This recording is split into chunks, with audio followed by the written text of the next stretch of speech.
Hello and welcome to Antonella Goes Hunting. Hunting for a good risotto recipe? Well, look no further. Stick with me and I will show you today how to make a great chicken and bacon risotto. This risotto recipe uses veggies that might be past their use-by date and sitting in your fridge. You might as well use them. And I'll also be using roast chicken that was left over as well. Our first step involves making a stock with the chicken. We're going to pull all the chicken meat off the bone and place it into a bowl.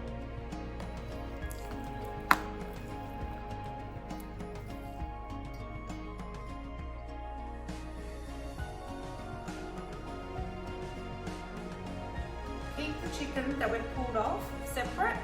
We're going to use that afterwards. And at the moment, put the bones to one side. Our next step is actually to peel some garlic.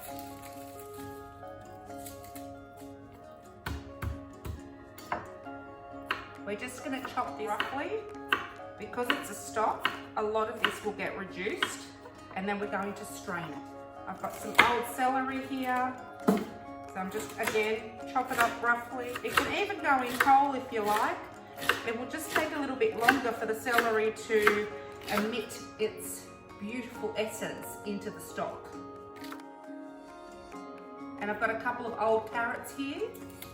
I'm going to peel them just roughly. Another good way of doing stock is actually keeping your vegetables aside every night that you're going to normally throw away unless you compost. If you compost, don't worry about it. It's a great way of recycling.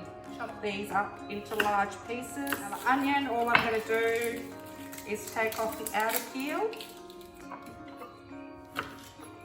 and chop off one end. Place the saucepan on the stove and turn it onto a low heat and add a tablespoon of olive oil into the bottom. Once the olive oil has heated up, add your garlic and your onions.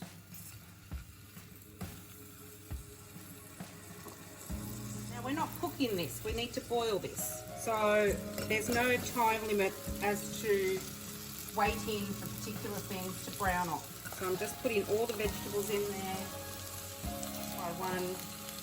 Give this a quick stir. Then on top I'm going to place all my chicken bones. I'm going to add water until the chicken is covered. Turn up your heat, add 2 stock cubes and crack in some salt and pepper. Place a lid on top and allow this to come to the boil. While the chicken stock comes to a boil on the stove, we're going to chop up all the other ingredients so that they're ready to go into the risotto. The chicken is already prepared, so the next step is to chop up some bacon. I'm going to be using Speck for this. It's been sitting in my fridge for a little while and I need to use it. Speck is very similar to bacon. It's a lot fattier, but it has a lot more of an intense flavour than bacon does. I'm just going to slice it into 5mm thick slices and then we'll chop it from there.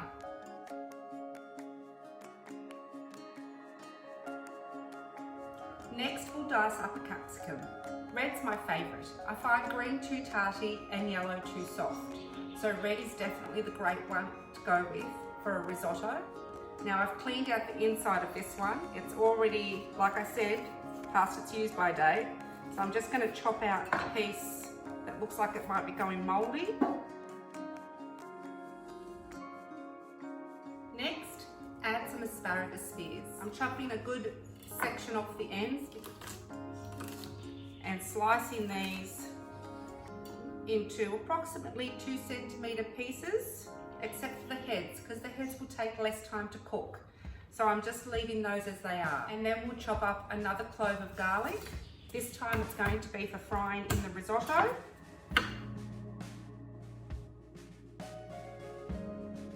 Okay, let's get cracking with our risotto.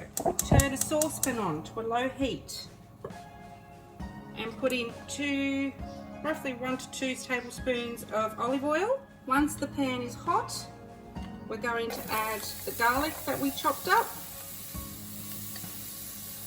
as well as the bacon.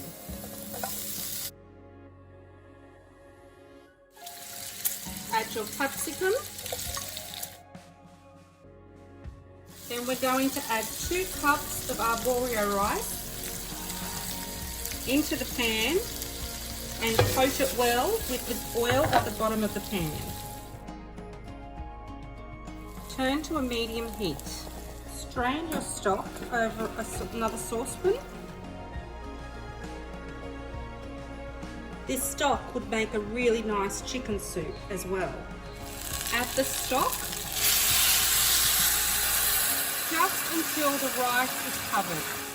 Give this a good stir and turn the heat down to a low setting. As the liquid of the chicken stock reduces, we're going to keep adding more. Make sure the rice is always covered. And don't forget to stir because it will stick at the bottom if you're not careful. When you notice the arborio becoming nice and fluffy, we're going to add the chicken and the asparagus spears. The chicken is already cooked, so basically it's just warming through, and the asparagus spears won't take very long to get cooked through as well. If it's not quite cooked through, add a touch of hot water. Make sure it is boiling hot to the actual mix to make sure it doesn't dry out. If it dries out, it will stick to the bottom.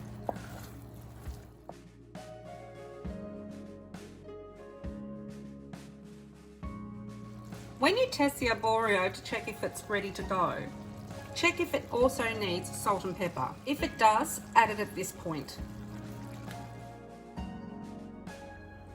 Here's a little tip from me to you. When you've got parmesan that's fresh in the fridge, it's always much nicer on your food than pre-grated parmesan bought from the store. When you get to the end of the parmesan and you've still got that harder piece that's covered with the wax, put it to one side, cover it up, leave it in your fridge, and then if you're making a tomato-based sauce for a pasta or a chicken broth, throw it in and leave it to cook. At the very end, you'll be able to pull it out and the sauce or the chicken broth will be flavoured with the parmesan. Nothing goes to waste. The risotto dish is finished.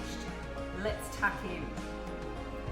Sprinkle the last little bit of parsley on the top. Use a ladle. Using a metal spoon, I'm just going to dish some of this onto my plate.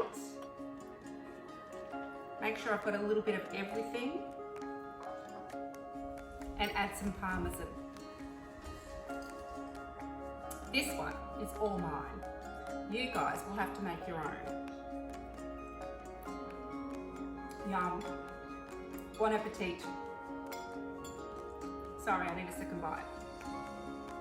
A risotto dish like this uses up all your best before veggies and even your leftover roast chicken.